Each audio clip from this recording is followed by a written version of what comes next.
Gentlemen, welcome to the second day of the ISA Vision Summit. The day one, we are on our 13th year in 2018, successfully conducting the Vision Summit. Close to 1,000 people in attendance yesterday. So the day one of the Vision Summit, we had around 40 speakers, several thought leaders, government visionaries, industry veterans graced the occasion and shared their valuable knowledge and thoughts on the ESDM industry. We also, in parallel, started up a makeathon session next door, with almost 29 teams. 80 of them had applied. And this is a IoT makeathon session. Keeping on to the theme at heart, Resurgent India, Electronics, Entrepreneurship and Economy, Chief Guest Shri Priyank Kharge, Honorable Minister of IT, BT and ST, Government of Karnataka, delivered a speech that captured everybody's attention. According to him, Bangalore is a welcoming city and it understands what is good for its people. He quoted Pandit Nehru, Bangalore is a picture of the future. He addressed the forum about semiconductors, fabless technology, blockchain incubators, and so forth. We also launched SUFFLE, a key fabless initiative by the government, which plans to reduce the ESDM imports by 25%. We had Sri Shailendra Tyagi, Director, STPI Bangalore, was proud to announce the long-term association between ISA and STPI. The ESDM industry had contributed substantially to the GDP of the country and has provided employment to millions. Dana Kush, Consul General of Israel, she was also present at the event. We started after that the industry keynotes with Dr. Omkar Nalamasu from Applied Materials. We had Nivruti Rai, head of Intel India, talking about the technologies that are transforming India, especially the areas that Intel is focused on in terms of driver safety. Bill Weirds, Seagate Technologies, he gave the keynote, followed by Dr. Chi Fusan of Synopsys.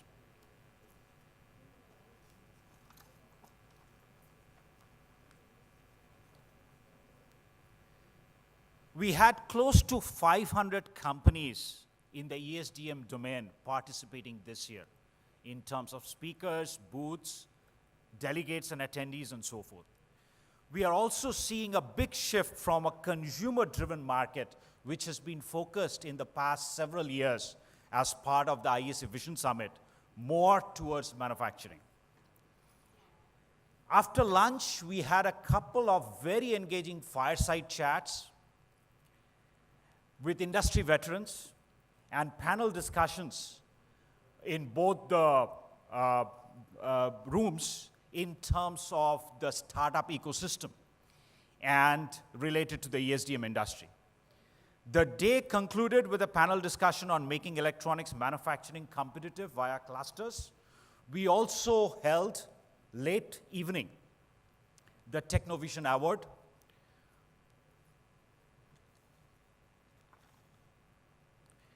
So I welcome you all for the second day of the conference. And we are going to be starting off. I welcome on stage, the first session is the India, the nucleus of international collaboration in electronics manufacturing. We have a star-studded guests.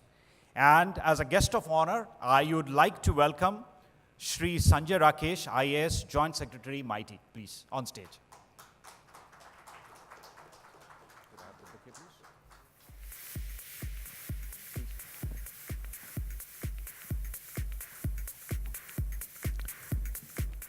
Ladies and gentlemen, this session is going to be the nucleus for international collaboration in electronics manufacturing. And our guest of honor this morning is Shri Sanjay Rakesh, IAS Joint Secretary, MITI. And representing Sweden, Taiwan, and the United Kingdom respectively, I'd like to invite our speakers onto the stage. Please give them a huge round of applause as we welcome them this morning. Representing Sweden, we have Magnus Svensson, Program Chief, Smart Air Electronic System. Please give him a big round of applause. From Taiwan, we have Collie Huang, President, Digitimes Inc. And representing the United Kingdom, we have Irene Lopez de Vallejo, Director of Collaborative Research, Regional and International Development, Digital Catapult.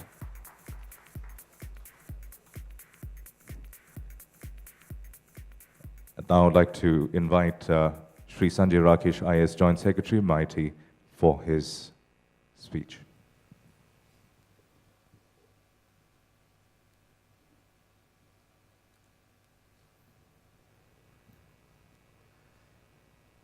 Good morning, dignitaries on the dais, representatives of industry, both from India and from outside, sitting in the audience, members and executive committee members of ISA and the organizers. I extend a very good morning to all of you. It's a very nice morning here in Bangalore, and I'm happy and to be invited to share few things with you regarding manufacturing of electronics in India. But while I was thinking of what to speak, I had some kind of dilemma with me, what to speak and why to speak.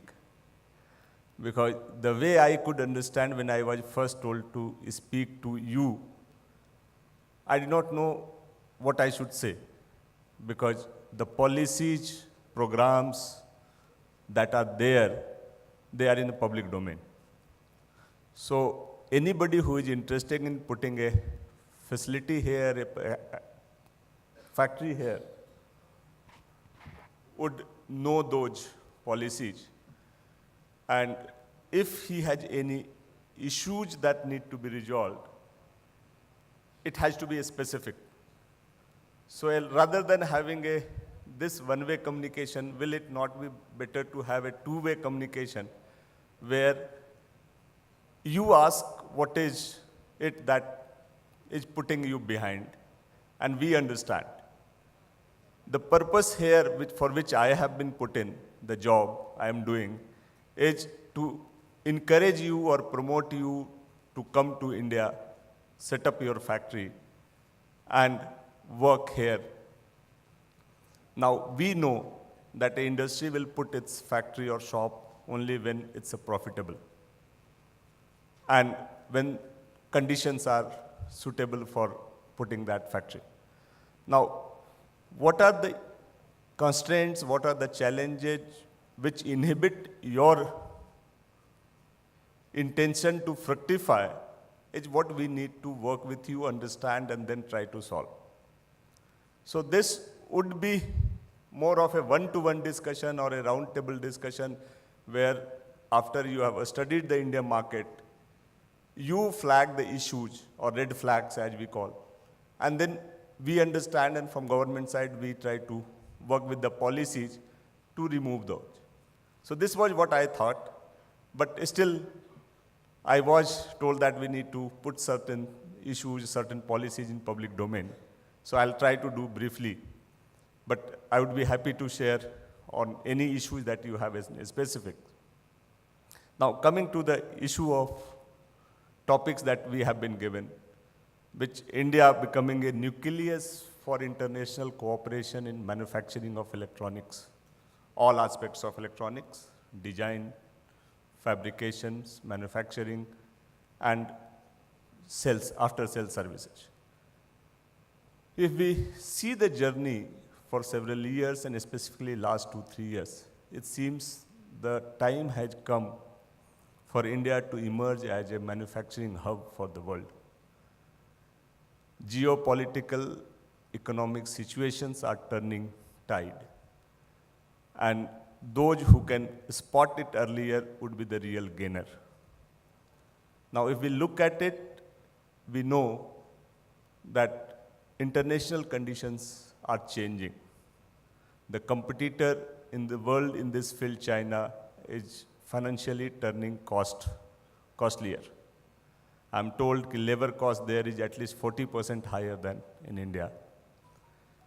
And so there is a need to shift the industry from China to some other place. Now, yesterday we had India-South Korea Business Summit, where Prime Minister of India, Mr. Narendra Modi, made a statement. He said, India offers 3D advantages. Advantages of democracy, advantages of demography, and advantages of demand. Truly, we in India today have all three advantages. We are an open society, democratic society, which is rule-based. Yes, it's not in that way which our competitors have, that decisions are fast, but it's also that reversal is equally difficult. So if some commitment has been made, it cannot be reversed at the whims and fancies. So that's the advantage of democracy, that it's open, you have your stakes known, and you can take a decision in a free information regime. Advantages of demography is again well known. It's a huge country, large number of young populations, adaptable to learn the skills which they don't have. I've been told by some manufacturers that when they started recruiting the personnels, initially they did not have the skill and productivity was half the Chinese productivity. But within 3 months of working on the ground and training, the productivity became 110% of China product. So the manpower which is there is willing to learn the skill, it's skilled, so that offers the demography advantage. The large number of manpower that many of industries require at one location, I think only few countries can offer, and India is one of them. The large demographic population also means large demand. And we know as an industry, electronics industry as of now is growing at the rate of about 20%, the demand. And production for last 3-4 years is growing at 30%. Now 20% demand growth, it's a projected that by 2023 or 24 we will reach 400 billion as a straight line basis. But a study by McKinsey, which is still ongoing, shows that the way things are moving, a lot of traditional sectors of economies are also getting converted into digital and electronic sectors. With that, it would be $1 trillion digital economy by 2025. That makes a huge potential. Then geographical advantages that we have is a proximity with Middle East, proximity with Africa, and also the developed market makes it possible to manufacture here and export. The policies which have come in the government, the policies were designed earlier. So those policies are in operations. Some of like modified special incentive package, manufacturing clusters, tariff-based policies, phased manufacturing program, preferential market access, they are all in operations. Having gained the experience on those schemes, we have been intensively engaged with industry associations and industries, including ISA, to revise our electronic policy and bring out a new set of policies or new set of guidelines which will lead us to next 5-7 years in electronics manufacturing. Draft had been circulated earlier, the discussions has been done, and its inputs are always welcome, and we hope that within a short period we will come out with that. That would take us forward for the next 5 to 7 years. With these essential conditions in place, we are of the view that with active support from the industry and also from those who, from sitting in the foreign, willing to come to India or exploring India as an opportunity, it's the right time to come and start working in India. The early movers advantage, I am reminded of the case of Cola versus Pepsi. Prior to 78, Cola was the dominant player in India. But when it so happened that multinationals were asked to go out, both went out. When it was again liberalized, Pepsi was the first to come with its own style of working with meeting the conditions. And now, 27 years down the line, still Pepsi leads Cola in India. Cola has not been able to match. So those who move early, establish their brand, establish their market, have the early movers advantage. We all know, you know in the industry better than we know. So this is the time where India should be looked at seriously and explored for investment. I'm told there are state sessions that were held yesterday. There are meetings with the states in the sidelines where they are offering their own incentives and skills, support to the industry where you can choose. I think most of the states, ISA has been partnering with the few states, and other states have also have their own policies and incentive schemes to support the industry. We have clusters in 15 states, manufacturing clusters for electronics exclusively, and all of them have their advantages unique to the state. So you can explore that, know their cultural pattern, know their incentives, take a call. I'm told Andhra offers a one-stop shop, saying that they will give the land in 7 days with all clearances from the day you submit the final. Yesterday we had Assam coming up with a set of incentives explained to the South Korea summit. They have a 100-acre land with lot of water and a very good climate. Similarly, Odisha, Telangana, Maharashtra, Gujarat, Andhra, Tamil Nadu are the old hats in this, but newer states are also coming up. I am seeing Bihar here. So that gives an indication, an opportunity for you, the way things are changing. We are hopeful, and I'm sure that in coming days, things will become more oriented towards the industry requirements in the coming years, and we will have a vibrant electronic manufacturing system, including its software aspects, the design, the firmware, and IP-related issues. Because the way I see it, in the era of Internet of Things, the concept of hardware and software having separate processes and running separately, I probably may be over. There would be things which will combine both within itself. So industry will also have to integrate into that. And of course, Indian industry is already geared up to that. World industry is much ahead on that.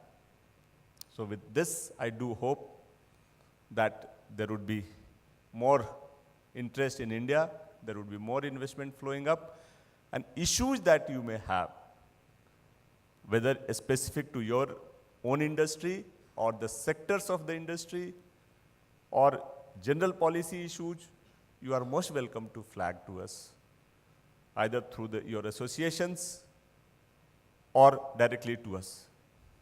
But while doing this, I would also just like to flag before I close my statements, some contradictory or dichotomic demands which come, which at times we find it little puzzling to explain. I'll just give you one example. When we had the consultation with the industry came out saying that they have disabilities in putting up manufacturing plants in India. Their disabilities were classified in 3 groups: finance-related disabilities, power-related disabilities, and logistics-related disabilities. We are also told in the meetings that because of these disabilities, manufacturing within India is not cost competitive vis-a-vis manufacturing in other parts of the world. More so because we have the ITA items. So they need the duty protection or some other protection or incentives to neutralize those disincentives. Good. So far, it makes sense. The next demand is, give us income tax holiday for 10 or 15 years. Now, when I tried to put these together, I could not understand. If you have disadvantages in getting the profit, why do you demand for the exemption from the income tax? So either your industry is profitable and you want to keep that profit with you for some purposes, maybe very good purpose for further investment or something, or for your own benefits, or you demand something else but not the income tax holiday. So these, when I have put to some my friends and from the industry, I have not yet got a convincing answer how both these two streams run together. I would request that some more work is done before demands are placed or examined. I would request, I'm sure there would be a consistency, but my request would be that reasoning behind two seemingly or apparently contradictory statements coming together should also be a little bit explained so that we, as your representative within the government, explain to other sectors of the government, finance ministry, commerce ministry, and others. So industry and associations, I'm very surprised and happy to see that they have become much more professionals than they were 4 or 5 years back. But we need little more support from them. I do wish that conference like this serves a very good purpose to bring two industry people together, to bring policy support system with the industry requirements, and also the innovation part of it together.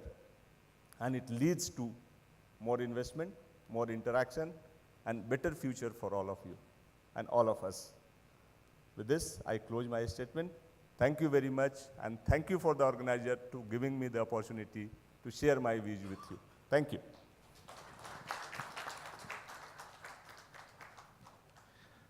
Thank you very much indeed, Mr. Sanjay Rakesh, for stating your perspectives. I'd like to now invite Magnus Svensson, Program Chief, Smart Air Electronic System, to make his presentation on the perspectives from Sweden. Thank you very much. And first of all, thank you very much for IESA to inviting me here and giving me the opportunity to present the Swedish perspective of international collaboration. Collaboration between India and Sweden is not new. It has been ongoing for many years. It has been manifested on the highest level. Last year, in October, the Make in India arranged its first ever abroad, and it was arranged in Sweden, in the capital of Sweden, Stockholm. And one of the sessions there was hosted by our Prime Minister, Stefan Löfven. He also visited a little bit more than a year earlier. He visited India in the India Week, in the Make in India Week 2016. And your Prime Minister, Modi, is expected to visit Sweden in mid of April this year. So that collaborative actions are between our countries are supported on the highest level, there's no doubt about that. So let me elaborate a little bit about the opportunities and the incentives for collaboration that we see from a Swedish and European perspective. Digitalization is called the fourth industrial revolution, and it is not, if it's not already upon us, it will hit us very rapidly. If we can draw some conclusions from what has happened earlier, when the penetration of email and Twitter and other things, they have come more rapidly. Every time there comes a new thing, it hits us more rapidly. So if we're not preparing for the digital revolution, I think we will be left behind. In Sweden, we have pioneered a bottom-up approach for innovation support in industry and public sector. 3 of our funding agencies, the Swedish Innovation Agency Vinnova, the Swedish Energy Agency, and the Swedish Research Council, has created a joint venture, Strategic Innovation Areas it's called, where they outsource the possibility to create calls for innovations and strategic initiative or supportive measures. Groups of industrial players, public sector and academia are jointly describing what goals should be set up, what activities should be made, and if these activities are deemed realistic and the goals are also reachable, they become strategic innovation programs. And so far there has been 17 of these strategic innovation programs started, and I'm representing one of them as program manager for Smarter Electronic Systems. It was started in 2015, so we have been working for 3 years. We are tackling 3 main challenges for the electronics sector in Sweden. First, to increase effectiveness in the value chains and to maintain and develop Swedish excellence areas and to secure the skill supply in Sweden for the sector. Swedish government has also realized that the politicians might not be the best to predict the future and come up with strategies for them to support the demands from a rapidly changing society and industry. And it's not only the industry that changes, it is the society as a whole. One example, for instance, is the transport sector. When we're talking about electrical cars, the industry will need to change when it comes to manufacturing of the cars, but we also need to change the infrastructure. If electrical and self-driving vehicles are supposed to be here, and it will be very certainly almost in a few years. So driven both by technological development in the industry and necessity from a sustainable perspective, no matter what President Trump says in the US, the climate change is here, and I think it's caused by humanity. I think this vision is shared by most countries in Europe, and I also heard it saying that India shares this opinion. The healthcare sector is another area that out of necessity needs to dramatic changes and increased productivity if we want to maintain our ambitions to care for a constantly elderly population. Sweden is tackling this and try to get a more bottom-up approach on innovation. I mentioned the strategic innovation programs before, but the Swedish government also in 2016 launched 5 innovation partnership programs to help meet a range of societal challenges that Sweden is facing. These programs involve new ways of traveling, residing, doing business, living, communicating, and using and preserving the world's resources and ecosystems. Partnership between public sector, business, and academia creates new innovative solutions that strengthen competitiveness, contribute to sustainable development, and create more jobs. The partnership programs, they give recommendations directly to the government, and they can give executive orders to the Swedish Agency for Innovation Systems, and mostly they canalize this through the 17 strategic innovation programs. Governments all over Europe has also started to realize that politicians need input from both industry, academia, and public sector. So last week, the European Commission launched a similar initiative like the Swedish partnership programs. At EU Industry Day last week, Vice President Katainen announced formation of a high-level industry group to create advice on strategic decisions for the Commission. The common European research programs, called framework research programs, are settled for 7 years at a time. The present one, Horizon 2020, will end in year 2020. So now there is a debate and consultancy and negotiations to form the next program. It's called Framework Program 9. Conclusions and recommendations from a midterm evaluation of the ongoing framework program has concluded that these are very successful when it comes to strengthening and creating increased competitiveness for European industry. So one recommendation from the report of the evaluation of the ongoing framework program is that both EU and national budgets should double the budget of post-2020 EU research innovation programs. So, however, digitalization is coming up rapidly. It was also discussed that some parts that has only been mentioned briefly in Horizon 2020, the program that was started in year 2014, is not enough. Some areas need more rapidly actions. They cannot wait for the next framework program. And especially, there was 4 areas mentioned. One is cybersecurity. That was also mentioned as a very strategic area for India yesterday. Artificial intelligence, machine learning, deep learning. So how should we create international collaboration? In Europe, we have something called Eureka clusters. And the Swedish national agency, funding agency for innovation, Vinnova, they consider these programs as very strategically important for Swedish industry. And these clusters are open for non-European members, after negotiation, of course. Several countries has discovered these programs and joined them. And the most active per today is Canada and South Korea, but we welcome other countries as well in these programs. I think they are excellent tools for collaboration between countries. India's rapid growth provides an immense pool of opportunities for Swedish companies, I think. But Indian companies that are growing and need access to a market with a relatively high level of digital maturity, I think could also see opportunities in Sweden. We simply need to find ways to get together and discover each other's skills and opportunities. And I have so far, during yesterday, had many very interesting and hopefully fruitful discussions. So that's why I'm here, to meet you all and see what opportunities we can have for the future. Thank you very much for listening.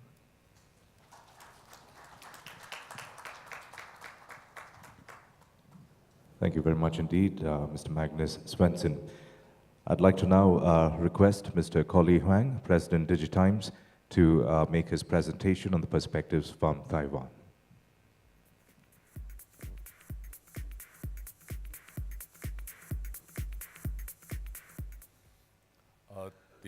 Distinguished guests, ladies and gentlemen, it's my great honor to be invited here to give a talk to introduce how Taiwan and India can work together better than before. Before my presentation, I would like to introduce myself.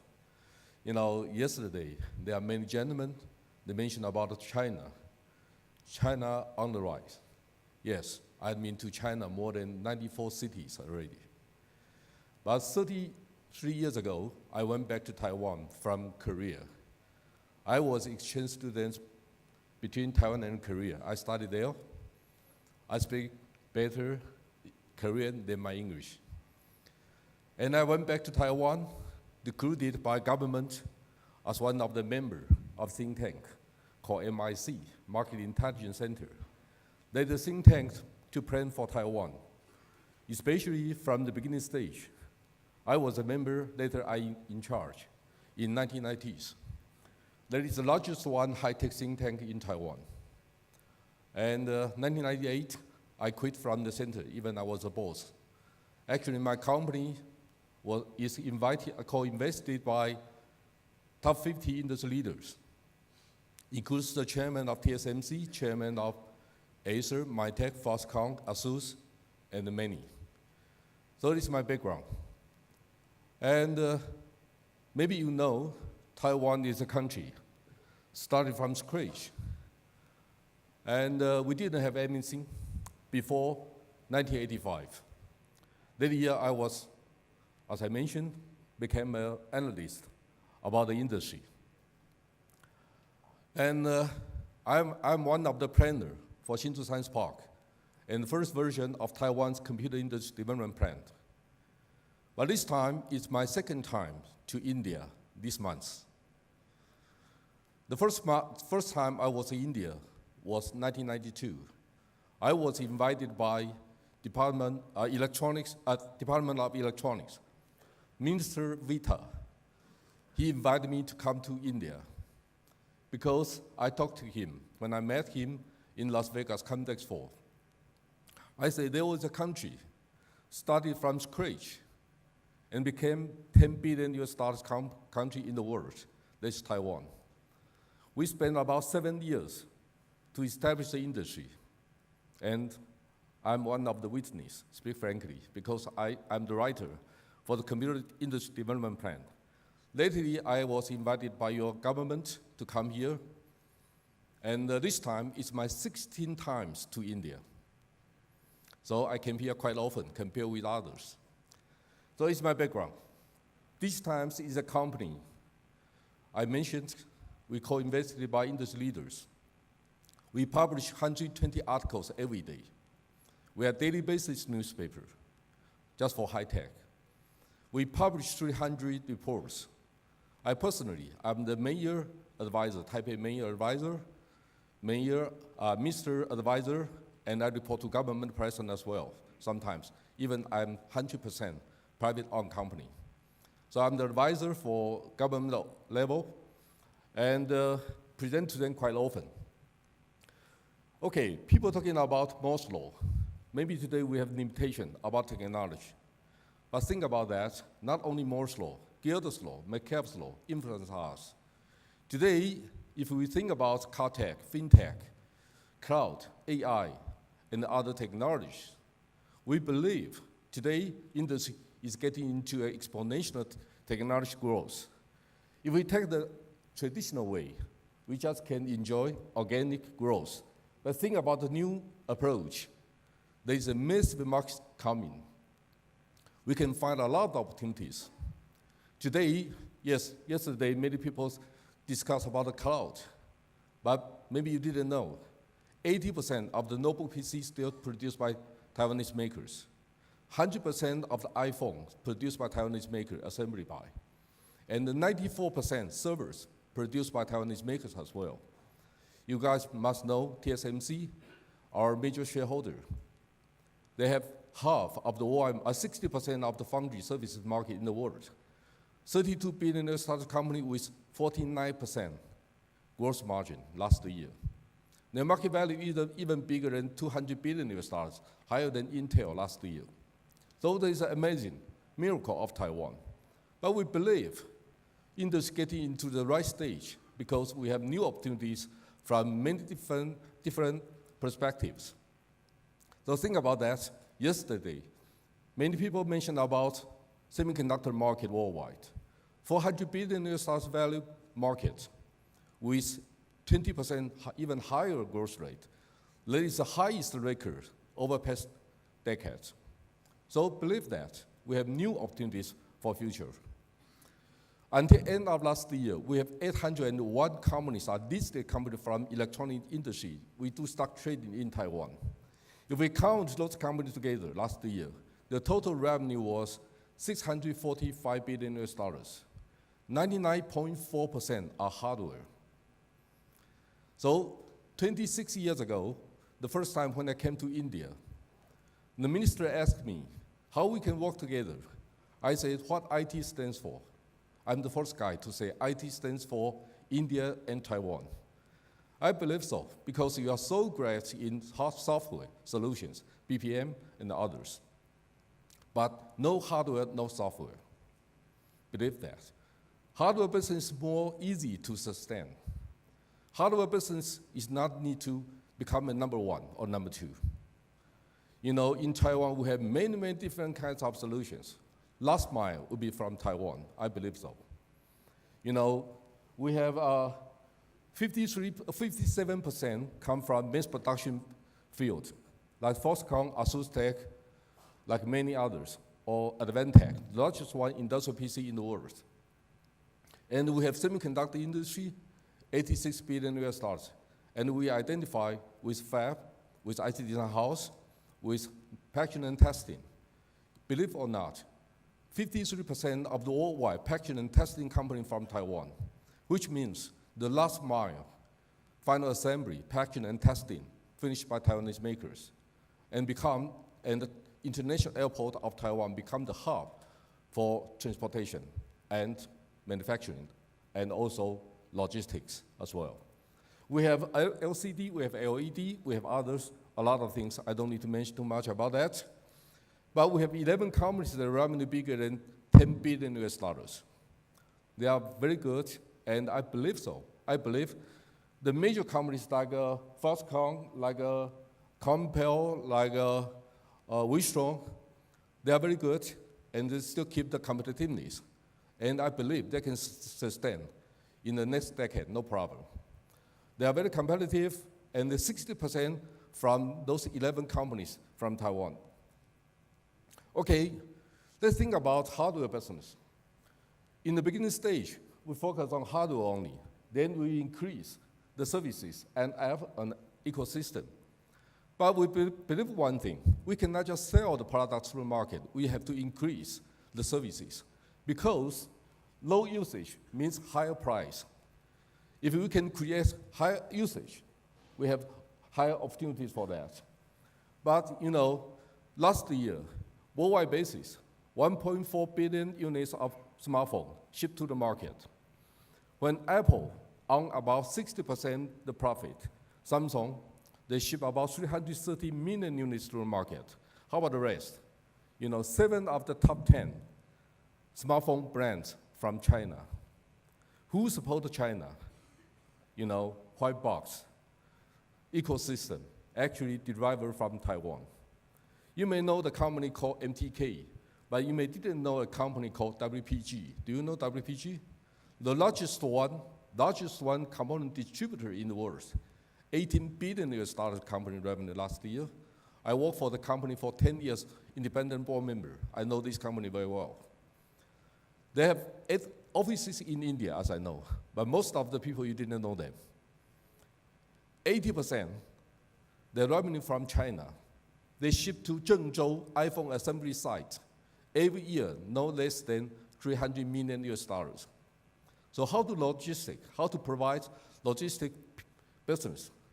If you order to them, they promise you 4 hours, they ship to your factory from their warehouse. So that's the business way. You guys know the industry very well. You have so many Indian friends, Indian background. They're working in semiconductor industry. You know very well about the industry. But there was a gentleman speaker, he mentioned yesterday. He is the president of SEMI, Ajit, am I right? Mr. Ajit, he said, stop to talk.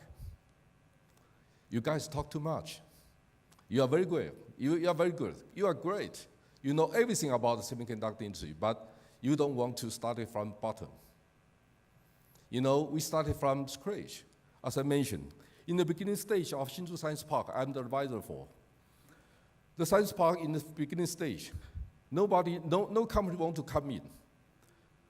And in the same period, in Japan, they had a science park called Tsukuba. In Korea, they have a science park called Taedong.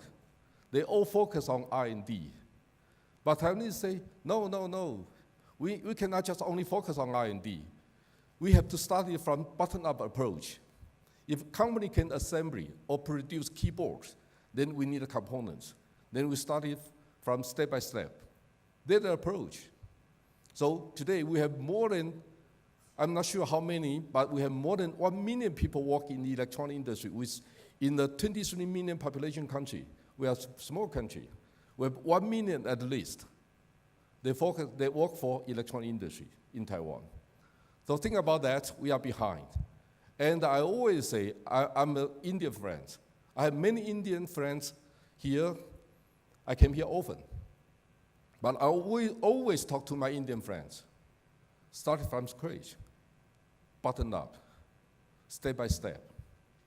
If you know how to do that, 2 years ago, I came here. I met the co-founder of Macromax. I met the chairman, Mr. Rai, Lava. And I met them. We discussed many things about that. How you guys support them? Now, Micromax market share down to 3%. What's wrong? Yeah, when I went back to Taiwan, ministers or even government presidents listened to me. But I came here, your government officials don't listen to me. I'm a foreigner. I cannot convince your government officials. You guys have to convince them. I cannot convince them. I'm a foreigner. So if you want to listen to Taiwan, Taiwan will be very happy to let you know. Once I talk to my friends, we have to think about beyond China and America. I always say that worldwide internet market only has two markets. One is China, one is beyond China. Am I right? And how about unicorns? 214 companies, 50% from America, 26% from China, 10 companies from India, 9 companies from UK. The rest of the 20-some companies from Southeast Asia countries, Korea or others. But you may didn't know, 8 companies from Southeast Asian countries, but they all invested by Alibaba, Tencent, or Baidu. Think about that, how we can work together. So I talked to my Indian friends. First world is America, second world is China. India, Taiwan, Korea, Japan are third world. Am I right? Now we are different. How to work together? India has 1.2 or 1.3 billion population. You lack of the fundamental technology. How we can work together? My friend this morning, he told me that in India, you don't have 4-layer PCB. Even you don't have. How to work together with Taiwan? So I just try to let you know. Western camp, I mean America and Europe, they contribute about half of the worldwide GDP. How about Asian? About 21%, as I know. So think about the new Asia. So we have to work together. Otherwise, we are going to lose the opportunities. China doing the approach called inside out because China is getting mature. They came to Asia. They came to Asia with scale. And yes, everybody talking about China, but you don't have the approach. You don't have the real approach and good approach to talk to them. I go in China quite often. I have a branch office in China. I travel a lot. You guys know that. I speak very good Chinese Mandarin. So I travel a lot and discuss with the ministers, city mayor in China. Yes, I know. They are coming to our side. And think about that. Here is South Asian countries, pre-unicorn and unicorns. They all need support. And I believe at least 3 of them, they will come to Taipei this year for R&D center because last mile connection. Connectivity is very important. And how we can work together. I sent my Facebook article yesterday. I talked to my Taiwanese friends. And I'm sorry, I'm only one guy this time to India in Bangalore for this event. I'm only one guy. Think about that. How to invite more companies to come. Yes, my company is a company called invested by 50 industry leaders. 5 of the top 10 ICT design house. TSMC, not only TSMC only, UMC, Mechatronics, they're all of my investor. I'm the founder. I know very well about that. So how about India? How we can work together? Yeah, 2 years ago when I came to India, Modi government say you have 3 approaches for developing your country. Yes, I know, you are a young country. Every month you have 1 million youngers get into the market, 1 million. How to create a job for unskilled level? Which country creates more opportunities for job? Taiwan. Because only Foxconn, 1.4 million workers work for them. Not only Foxconn, Compal, Quanta, Wistron, Pegatrons, they all have at least 150,000 workers work for them. We know how to create a job. Secondly, do you know that when Foxconn went to Zhengzhou, the city where produce iPhone, you know, they don't have industrial park, but they deal with Foxconn. Foxconn say, we need 300,000 people can work there. And they create a new city. City mayor of Zhengzhou, there is one vice mayor who in charge to invite local workers to work for Foxconn. What you can do for Foxconn? You guys just complained. Foxconn didn't come here enough, but you didn't know them. Speak frankly, you didn't know them. Do you believe last year I present to chairman of Foxconn, Terry Guo, 4 hours, includes the subsidiary, every chairman and the president. I spent 4 hours with them. I stand in the stage to chat with them. And one topic is India. They ask me a lot of things about India. And I give them some advice, how we can work together. Smart city, trust me, if you work with Taiwanese company, you will create a new smart city. We know how to do that. So why Taiwan or why not? If you say no, yes, because you don't know Taiwan. If you say yes, yes, Taiwan eager to come to Asia because we are a small country, as I mentioned. Today, IoT stage is a new stage for population-based business. So we need to think about how to work with Taiwan, or work with India, or Asian countries.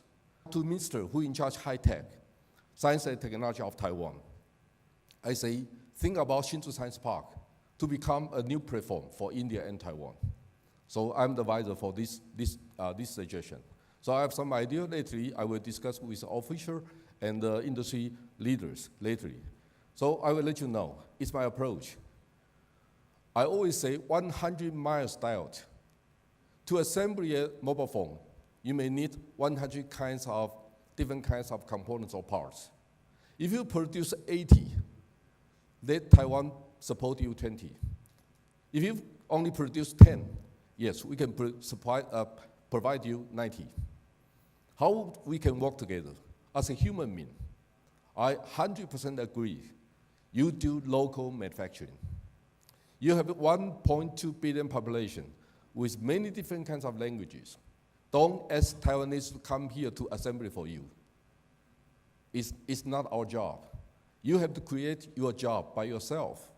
So from beginning, you need Taiwan support.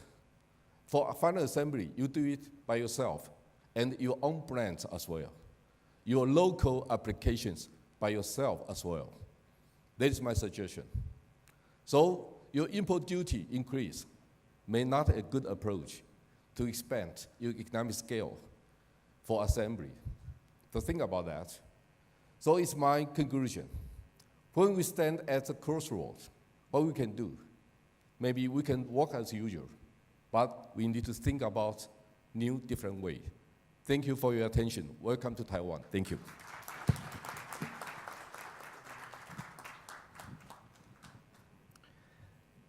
Thank you, Mr. Conley Wang, for your perspectives.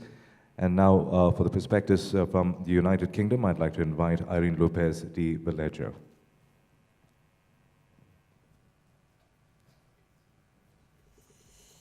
Good morning, everybody. It's my pleasure to be here and give you an overview of the work that we are doing in the UK. A small piece of the picture, because the UK being a very small country compared to India, there is a lot of work going on in technology, as you may know. Let me see if I can make this work. Okay. Did I do that? Yes, I did. Okay. My name is Irene Lopez de Vallejo, and I work for a UK organization called the Digital Catapult. I wonder if you know what a catapult means. A catapult is a private non-for-profit research organization, and there are 10 catapults at the moment in the UK. They were set up by the government around 5 years ago, and they have a sector approach. So different catapults focus on different sectors of the economy that the UK government decided to invest to grow the economy based on technology applied to market and taking closer to market. That's the map of the current catapults distributed geographically across the UK. My catapult, which is based in London and has 4 offices across the country, touching on different regions based on digital expertise, has a very specific remit. We focus on bringing technology closer to market by working with businesses of all sizes. And we talk about digital transformation and digitalization of companies. And that for us has a very specific meaning.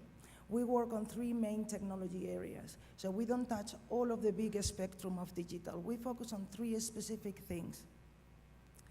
Future networks, and for that, by that understand 5G and IoT and low power wide area networks. We work on immersive technologies, AR and VR and haptics, and taking those closer to market, to companies. And we work on artificial intelligence and machine learning, including blockchain as well. We put that in that bucket. And these 3 technology areas, we believe that applied to markets can make a very big difference on how companies work and evolve and how their business models evolve. We focus on 3 main technology areas, which are manufacturing, the creative industries, which is a very strong sector in the UK, and digital health. But the reason to be here today talking to you is to bring you a perspective on what are the things that we do specifically around manufacturing. I don't know if you know that out of those 10 catapults, we are digital catapult, and there is a high-value manufacturing catapult that many of you will know for sure. Our focus is different. We focus on taking those 3 technologies that I mentioned before closer to market. And what we want is to bridge the gap in terms of 3 specific aspects that the UK government has identified. What are the barriers to take these technologies into businesses? And one is the lack of leadership in terms of taking the flag of digitalization and digital technologies and taking that to industry. So we want to take that banner in the UK and go forward and say, what are these technologies that we measure on mean for companies? The second aspect that we are covering is helping on the adoption of these technologies, particularly by small manufacturing businesses, taking those technologies to them, explaining those technologies to them, and helping them to embed those technologies in their products and services. And the third role that we want to play in the UK economy is supporting manufacturing companies, large and small, to adopt new business models and innovation that is provoked by those technologies. This possibly is the most important picture in the whole presentation because it explains what we do. So what we aim to do with bringing those technologies into the product life cycle is actually to extract new value from data that can be identified and gathered from all those steps. So it's not just about fabrication, it's the whole product life cycle from design to the end of life of the product. That's what differentiates us from others that are working in this market, and that is the main value that we want to bring to companies and making them understand this picture. We focus on those 4 subsectors: aerospace and defense, automotive, construction engineering, and fast-moving consumer goods. And what we do is we bring programs of innovation, and that means bringing digital infrastructure. Think of, it could be a testbed, a 5G testbed. We have one in the city of Brighton in the south of England. It could be an experimentation environment for artificial intelligence, and we have a program that is called Machine Intelligence Garage.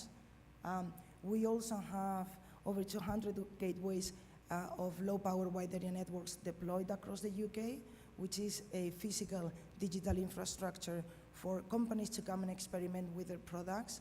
All these things, all the things that we do are open to the whole of the UK digital community, and we encourage companies working in IoT, working in 5G, working on artificial intelligence to come and experiment with the latest cloud computing, hardware specialized for machine learning algorithms and deep learning, IoT technologies. We are very keen to experiment with new business models, and actually for us it's important to bring companies to think about how these technologies can change the way they work and can change the way they do business and exploiting that. And in manufacturing, it's actually very important because the majority of the companies have still very traditional working methods and processes, and it's saying how artificial intelligence apply to your product is going to change the way you work, is how it's going to automatize the things that you do, and how it's going to change your workforce. You have to be prepared for that. We are very keen to build a demonstrator with our sister catapult, the High Value Manufacturing Catapult, to prove the concept of distributed autonomous manufacturing, because it can bring enormous benefits to the economy in the UK, but this is also a concept that we are very keen to explore with Indian partners, particularly around community-based decentralized autonomous manufacturing, that it can be something that really, really interesting, that India can be global leader and export to other countries as well. This is my last slide. I think I've been very fast. There are a number of phases in the programs that we want to build, and they would start with connecting assets, say, across that product life cycle in the different aspects, introducing intelligent technologies into the supply network, and in the future, bring future networks into the supply chain. I think this is an area, digital manufacturing, and bringing these technologies to industry, that is ripe for collaboration between our two countries, the UK and India. And let's take advantage of the excellent conditions outlined by the Joint Secretary in his introduction, and let's make it happen. Thank you.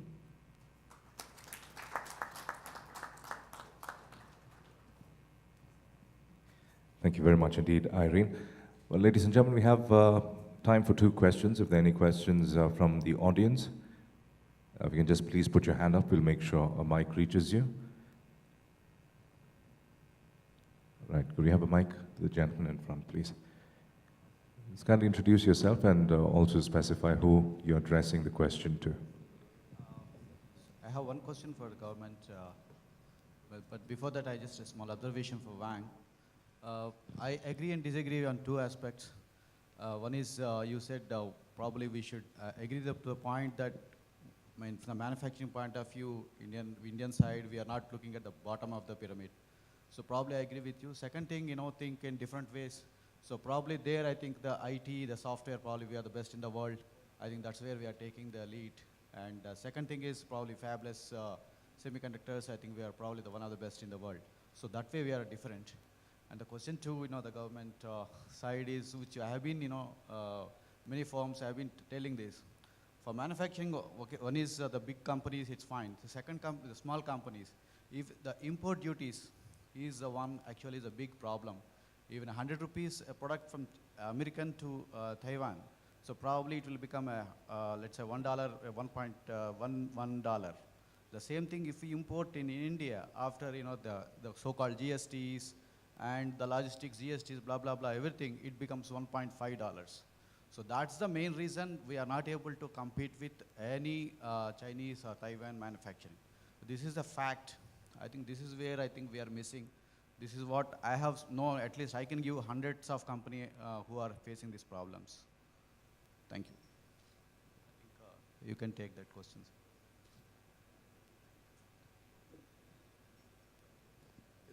I don't know, the second part. I could not get you how it becomes $1 to $1.5. That's what, if you want, I can, So the process, because you did not elaborate how it turns around, but the way we understand the import is that we are trying to bring in a system in which the import of raw material is cheaper than the import of finished product. Now, how you are saying it's your experience, so we need to get into the detail. Something sent to US, it's a $1 coming to India, $1.5. It may be. No, not something sent to India. If I have to import, let's say an IC from US. Okay.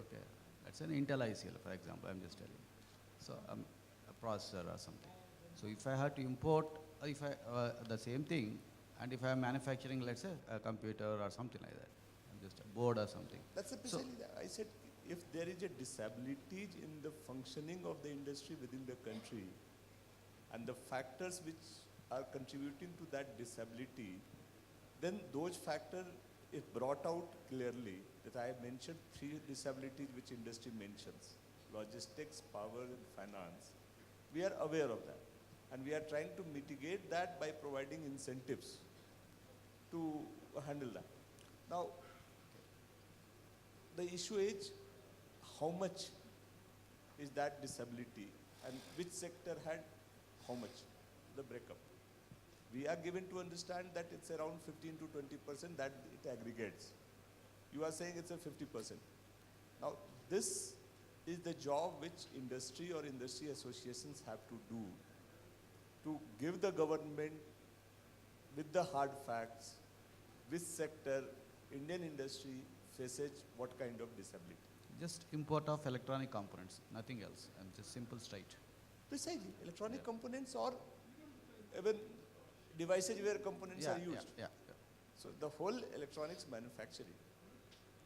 And I'm happy to say that despite being said several times in several fora, I have not got cross-country comparison of where we stand, except on 2 factors. Finance, where we are very often said loan is at around 11 to 12%, outside is 5 to 6%. But there the issue is, what is the real rate of interest? We are talking of the nominal rate of interest, not the real rate. Inflation adjusted rate of interest in India, how does it compare with the rest of the world? Power disability seems to be very straightforward. You buy electricity as 6-7 rupees. The rest of the world it's a 3-4 rupees. But then many state governments give you subsidy on power. Logistics is one area where operational cost is high. And that we accept. We are working on. Now a special cell is there in the Ministry of Commerce that is now trying to improve the turnaround time. So those things we are working, but many a time or very often we are said country X is offering this incentive to put a package, Y is offering this much. Now, if they are offering on paper or there is a word of mouth which goes? I have not seen a paper what other countries are offering so that we can match it. Okay, so we'll send you the paper soon. Thank you. All right, thank you. We have time for just one last question. Sure. Good morning to all the panelists for the wonderful presentation all have made. I have a question to government as well as to Mr. Hong. Actually, he has spoke with government as well as been talking to Mr. Terrigo of Foxconn as well, and almost spent quite good big time, and he's got quite an expertise out there also. What I understand, despite of so much talk has been going on for over a period, I think almost 3 years down the line, with the prime ministers and the chief ministers level of different states, and we could see the investment in reality that's not really happening out there. In fact, so I feel if both the government as well as Mr. Hong has and the Foxconn authorities can sit together and take this forward, it could be very, I think, because they have huge commitment in terms of investment as well as for the employment also. So that commitment not really percolating into a reality out there. So what is the real deterrent factor? So if you could enlighten and see the way out, possibilities it can happen it there. Because I'm on a part of it, because I'm from JNPT SEZ from Ministry of Shipping, CEO. So I've been meeting them quite often, 7 to 8 times. So I find a lot of interest, but it's not really it is not happening. If you can throw light where the really problem lies, please.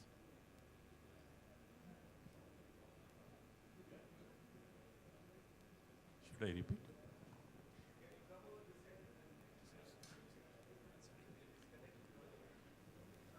You just be clear with the question. Sorry. Yeah, I just want to say once again that, Foxconn, we have been talking in India for a long time. I think it's about 2015 when they first came to India and they met Prime Minister, then the respective Chief Minister, including Chief Minister in Maharashtra, where I'm from. But, and the commitment also was there, more than $5 billion US, and 50,000 people of employment. But in reality, not much, barring they have taken over the Nokia out there in Chennai and a small project out in Sri City. And reality, it is not really a big gap between what the commitment was given and what the reality is today.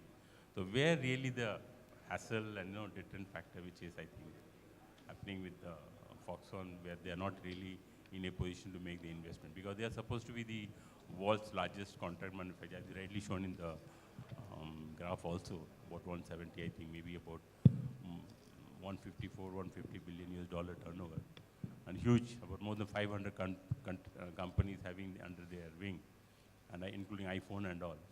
So it could be great blessing if it can really make it in India, particularly any of these states. That's my concern. So if you can throw why they're not coming. Okay, thank you. For cooperation with Taiwan, I have two approaches to suggest to you. First one is co-work with system manufacturing house, like Foxconn, Pegatron, Wistron, Quanta as well. If you work with them, you have to think about how China to support them. When China attracts them to China to establish infrastructure for the industry, they provide a lot of incentives. Then they expand.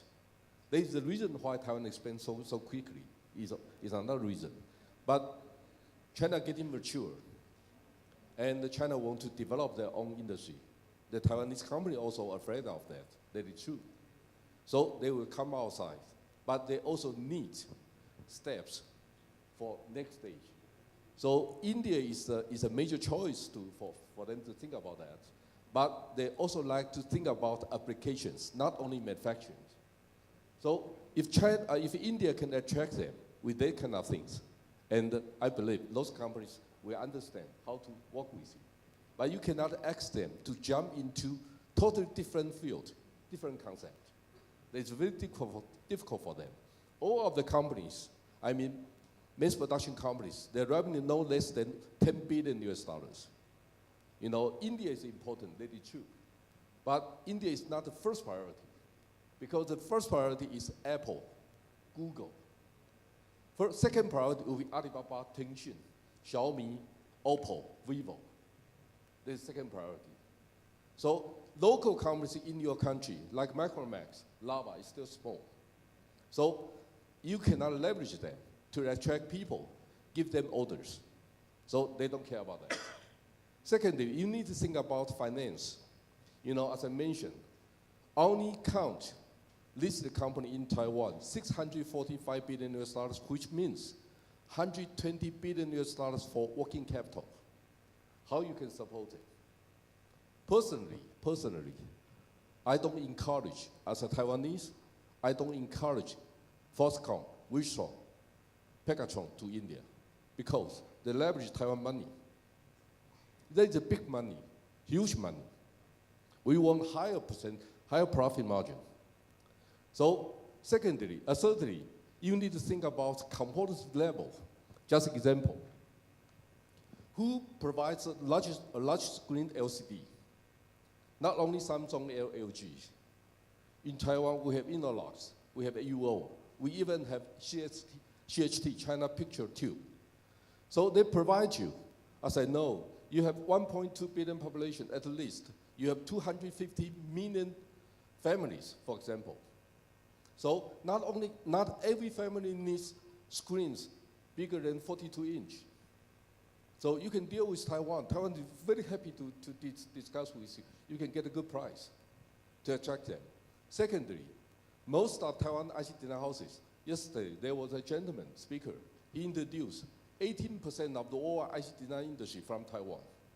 We have 55 companies are listed company. They do stock trading from IC design industry, fabless companies. And we have TSMC.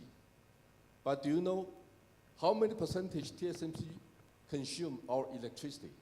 Do you know that? 3.5% of Taiwan total electricity, which means one nuclear electricity power plant.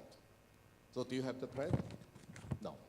So you started from like a Bangalore, you have many good ICT houses, but mostly they work for multinational companies. How to encourage your local design houses to work with Taiwan for local applications? So your government, firstly, to convince Taiwan government to agree to establish a Hsinchu Science Park branch for service in the beginning, especially to India. Then we know how to deal with you. And you can encourage them to work with local ICT houses together, because we need market, but you need technology. Thirdly, I suggest to you last time we met in your office, and I say, how about think about every year 1,000, 2,000 engineers to Taiwan? Because in EE background, worldwide basis, only 5 countries has a good opportunities for working. America, maybe Germany, Korea, Japan, China, and Taiwan. So if you want to accumulate experience about manufacturing, Taiwan is a good place for. So only Hsinchu Science Park, we have 145,000 workers work there. Mostly they are engineers. But if you went to Taiwan, mostly you didn't know how to deal with local companies. You may go TSMC, you may go UMC. But you didn't know which companies are good and suitable for your country. You may didn't know that. They're very, very local content. So I just suggest you, if you want to co-work with Taiwan, firstly, subscribe DigiTimes, my company. I'm not asking you to pay. I just speak frankly, because we publish 120 articles every day. We pick about 25 into English every day. We publish it before midnight because we influence Wall Street Journal, such as Apple, Qualcomm, Broadcom. They purchase from Taiwan. Sony, every year, $10 billion from Taiwan. We know very well about that. So you should understand that at first. We have 2,000 subscribers from India. You even didn't know that. We have 2,000 subscribers, my company. So think about that. Synopsis, President, he's my 20 years experience good friends.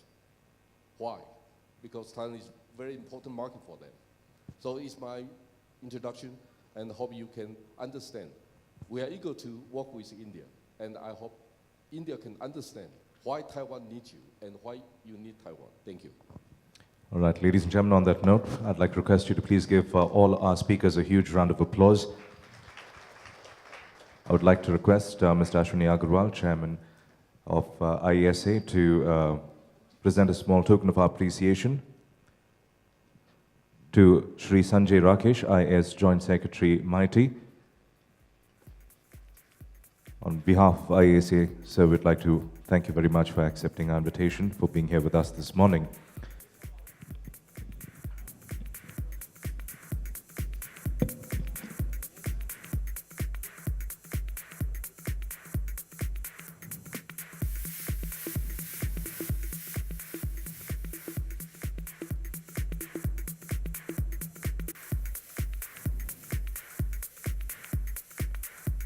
We'd also like to extend a heartfelt thanks to our speakers from Sweden, Taiwan, and the United Kingdom. We'd like to thank Magnus Svensson, Program Chief, Smart Air Electronic System from Sweden.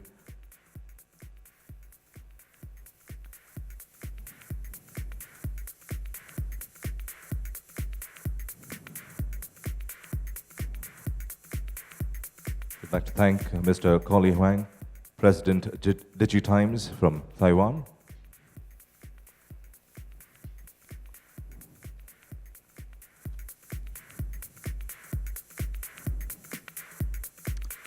We'd like to extend a heartfelt thanks to Irene Lopez de Vallejo, Director of Collaborative Research, Regional and International Development, Digital Catapult, United Kingdom.